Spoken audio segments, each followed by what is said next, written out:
സുരേഷ് ഗോപിയെ വേദിയിലിരുത്തി വിമർശിച്ച് കൗൺസിലർ നമ്മളിവിടെ ക്രിസ്മസ് ആഘോഷിക്കുമ്പോൾ ഉത്തരേന്ത്യയിലുള്ളവർ ക്രിസ്മസ് ആഘോഷിക്കാൻ കഴിയാതെ ബുദ്ധിമുട്ടുകയാണ്.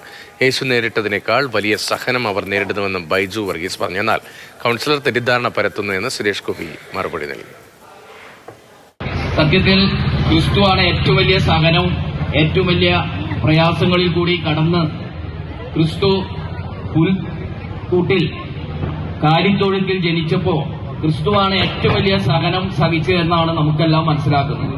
പക്ഷേ ഇന്ന് ഉത്തരേന്ത്യൻ സംസ്ഥാനങ്ങളിലെ പാവപ്പെട്ട അമ്മമാരും സഹോദരിമാരുമാണ് ക്രിസ്തുവിനേക്കാളും വലിയ സഹനം സഹിക്കുന്നതെന്നുള്ള വാർത്ത കേൾക്കുമ്പോൾ മനസ്സൊന്ന് പിടഞ്ഞു പോകുന്ന ഒരു സന്ദർഭം കൂടിയുണ്ട്.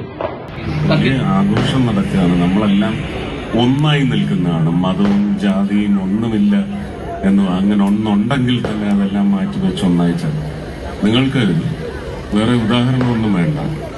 ഇപ്പൊ ആരെങ്കിലും തിരുവനന്തപുരത്തുണ്ടെങ്കിൽ അവിടെ ഒരു ക്രിസ്തീയ വിശ്വാസിയെ പോലെ തന്നെ വീട് ഇതുപോലെ ദീപാലങ്കൃതമാക്കിയിരിക്കുന്ന എന്റെ വീട് നിങ്ങൾക്ക് വീഡിയോഗ്രാഫി ചെയ്തിവിടെ കാണിക്കാൻ നിങ്ങൾക്ക് ആവശ്യപ്പെടാം.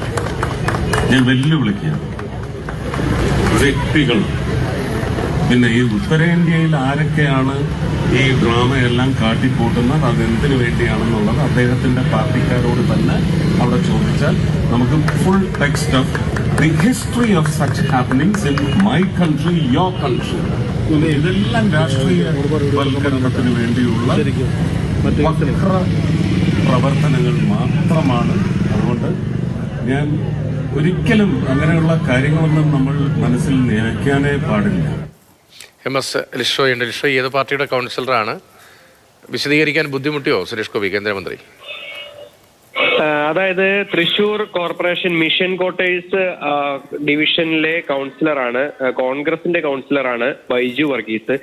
ഇന്ന് ക്രിസ്മസുമായി ബന്ധപ്പെട്ട് ഒരു പരിപാടിയിൽ പങ്കെടുക്കുകയായിരുന്നു സുരേഷ് ഗോപിയും അതുപോലെ തന്നെ ഈ കൗൺസിലറായ ബൈജു വർഗീസും. ഈ ഒരു സമയത്തായിരുന്നു ബൈജു വർഗീസ് ഇത്തരത്തിൽ ഈ ഉത്തരേന്ത്യയിലെ ഈ ക്രിസ്തീയ സമൂഹത്തിലെ ആളുകൾ നേരിടുന്ന, വിശ്വാസികൾ നേരിടുന്ന ഒരു പ്രതിസന്ധി സംബന്ധിച്ചുള്ള കാര്യങ്ങളൊക്കെ തന്നെ വേദിയിൽ വിശദീകരിച്ചത്.